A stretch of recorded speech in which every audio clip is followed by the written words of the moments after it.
Today is the fourth lecture of the foundation process, and we start with the outstanding question from the last lecture. Is handled by the persons numbered as its factors. The first person opens all the doors. Hence, in order to have a door remain opened at last, it must be handled even number of times after the first person. That is, the door must have an odd number of factors, counting one as a factor in total. Now, factors of a number usually occur in distinct pairs. Usually occur in distinct pairs. Like for the number 12, the factors are this way: 1 and 12, 1 into 12, 2 and 6, 2 into 6, and 3 into 4, 3 and 4. Hence, usually the number of factors of a number is even. The exception occurs only if the factors in a pair coincide with each other. Like 3 and 4, they are distinct. If they become equal, then only the number of factors will be odd. This is the case of perfect square numbers. For example, the number 16 has factors 1 and 16, 2 and 8, and 4 and 4, 4 into 4. Hence, the perfect square number doors will remain open after the 1000th person does this job. Today, we will see the integration part. Many of you had told me that some problem with integration, definite integration. Today, we will look into that. Okay. Now, I could not put the animation very properly in this part, in the writing part. So please bear me with this. For the time being, just concentrate on this part, integration a to b fx dx. Just concentrate on this part, nothing else. Now, what does this mean? If this is your fx and this is your a and this is your b, we want to calculate the area under this curve. Okay, no relation with derivative or anything. Forget about derivatives, forget about integration, indefinite integration, forget about everything. So our job is to, derivatives came very late in Newton and Leibniz. They brought the derivative concept of derivative, and this area. Finding this area, this is going on since the beginning of civilization. Okay, like Archimedes and those people have done this. Archimedes actually did the found the area of a circle in the same method that I am going to show you. So these two are completely different subject, completely different thing, and it is a beautiful example of two completely different things to coincide with each other, to be associated with each other. That this is the derivative, antiderivative, and the area of a function. So the indefinite integration and definite integration are completely different stories, completely different. Indefinite integration, they came up in the time of Newton, 17th century or something, and the definite integration, not the way we do today, but the way it was primarily inception, the primarily got its inception. It dates back to the sort of dawn of the civilization, dawn of the studies of things. So it goes back to the time of Archimedes or things like that. For the time being, you only think about this is the part, a to b integral fx dx, and this is your picture. Forget about this much writing. Okay, so this notation denotes I want to find out the area of the curve fx, area under the curve fx, bounded between these two ordinates a and b. Okay, so now what do we do here? We do not have any formula for this. We have formula for only for the rectangle. We know the area of a rectangle is length into breadth. Okay, so that is only thing we know, only thing people know, or only thing Archimedes know. So what do we do then? We did this. So we bisected that entire thing into rectangles. So we bisected this portion a to b into in different parts. So let's say at n equal to 5, we bisected this into 5 sub intervals, and then erected rectangles on those things, on the at those points of subdivision.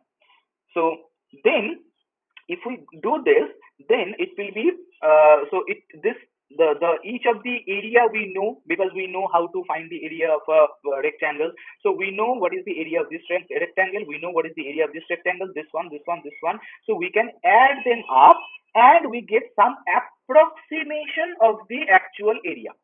You can see that there are so much of error portion left, so this so much of area left to calculate. So instead of 5, if we go for 10 many subintervals, then you can see the error has reduced. The area left to calculate has come reduced so much. So if we if we shrink our rectangles to a higher number, then the amount of area we do not calculate, that amount reduces. So if we go for n equal to 15, that further reduces. If we go for n equal to 20, it even reduces further. So that means if we can make smaller and smaller values with n, bigger and bigger values with n, then the area which will be left behind to calculate, that portion will reduce successively with the increasing values of n. This is the idea. This people observed long back. Now then, people did not have the concept of limit, concept of calculus, and all those things. So people, what did they do? They took in large enough n. Okay, they took large enough n and they calculated the entire area. They approximated the entire area by these many small rectangles. I mean, not small, slim rectangles. You understand my point? So as slim you make these rectangles be, the close you go to the area of the of your required portion. So at this point, if we take this, so what we have done, we have divided the entire interval a to b in n many sub intervals, in n many equal sub intervals. Okay, so then if the breadth of each subinterval is h, then a is equals to b will be a plus n times h. So let me see with 5 things. So this is your a, this is your b. Did you understand the premise on which what we are trying to do? We are trying to find out the area of this function from a to b. So we divided the entire interval into 5 equal subintervals. So what happens? So this is each of this breadth, each of this width is h. So this is a. We started a from here. So this point over here is a plus h. This point is a plus 2h. This point is a plus 3h. This one is a plus 4h, and this one is a plus 5h, which is my b. Right? So for n equal to 5, we have got b is equals to a plus 5h. So for n equal to 10, b will be a plus 10h. For n equal to 15, b will be a plus 15h. For n equal to 20, b will be a plus 20h, and so on. What is the area of this triangle? Of this rectangle. The width is h, and the height is this functional value. Is the height is this one? This is the functional value at this point a. All right. So now, what is my total area in this case? So the total area is, so total area is so h is my breadth in each of this thing, each of these rectangles. So the area of the first rectangle is h times f of a, because this height is fa plus. Now go to the second one. This is h times, how much is this height? This point is a plus h. So this height is your f of a plus h. This height is f of a plus h. So the area of this rectangle will be h times f of a plus h.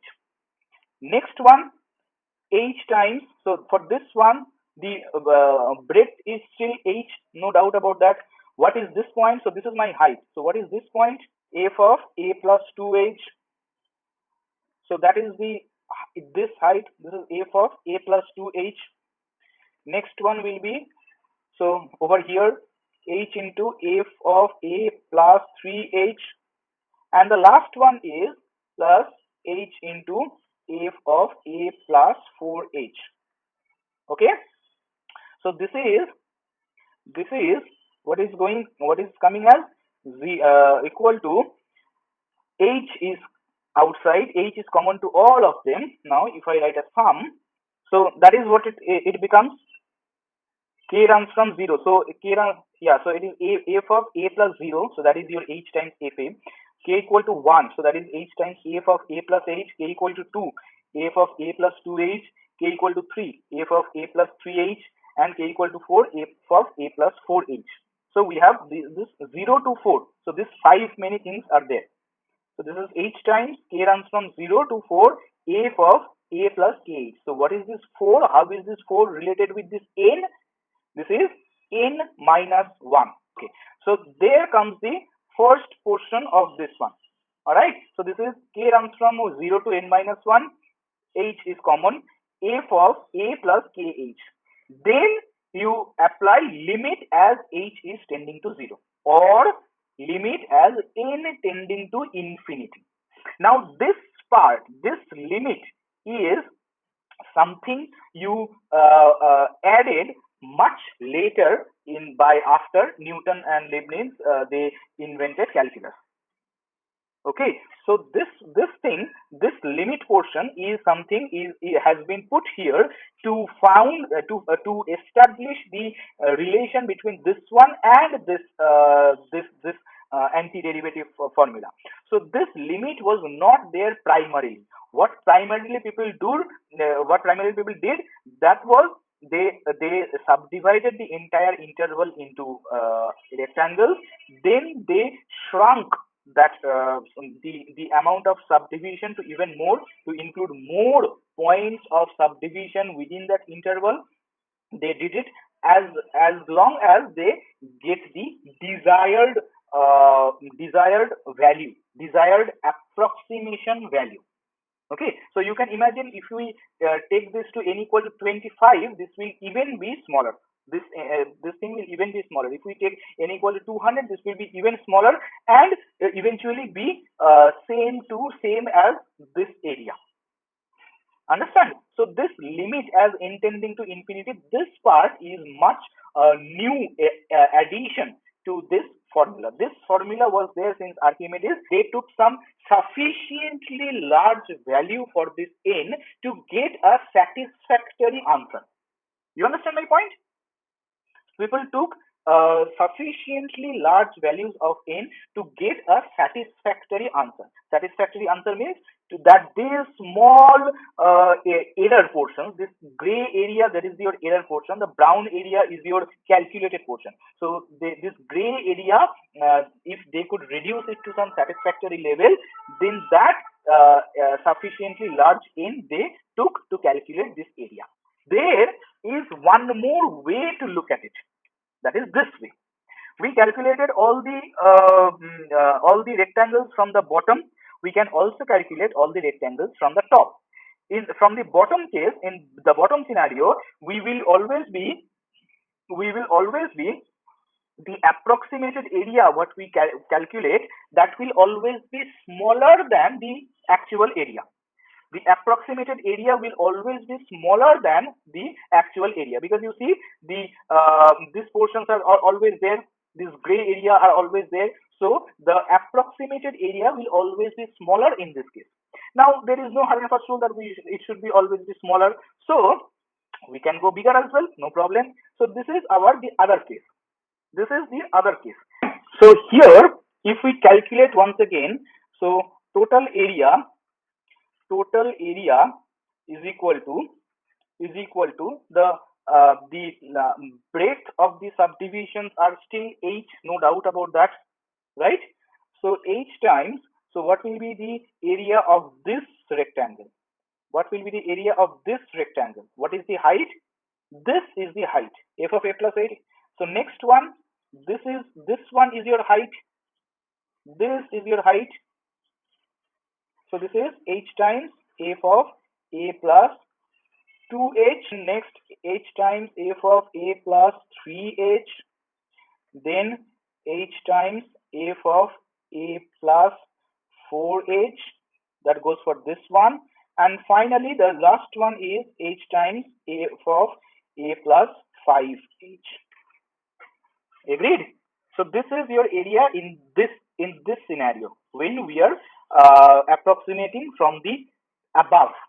So this is h times k runs from 1 to 8. So this is k runs from 1. So this is a plus h, k equal to 2, f of a plus 2h, k equal to 3, f of a plus 3h, and so on. So k runs from 1 to 5, f of a plus kh times h. H is common to all of them. So here, what is this 5 related to n? This is simply a. Okay. So this is the same thing we are doing over here. So this is k runs from 1 to n, f of a plus kh times h. Now, realize the difference between these two formulae. This formulae, algebraically, this formula is running from k equal to 0 to n minus 1, and this one is running from 1 to n. So both of these two formulae, they have n many terms to add. In the first one, this is k runs from 0 to n minus 1. That gives you the downside portion, and over here k runs from 1 to n. That gives you the area of this entire big rectangle.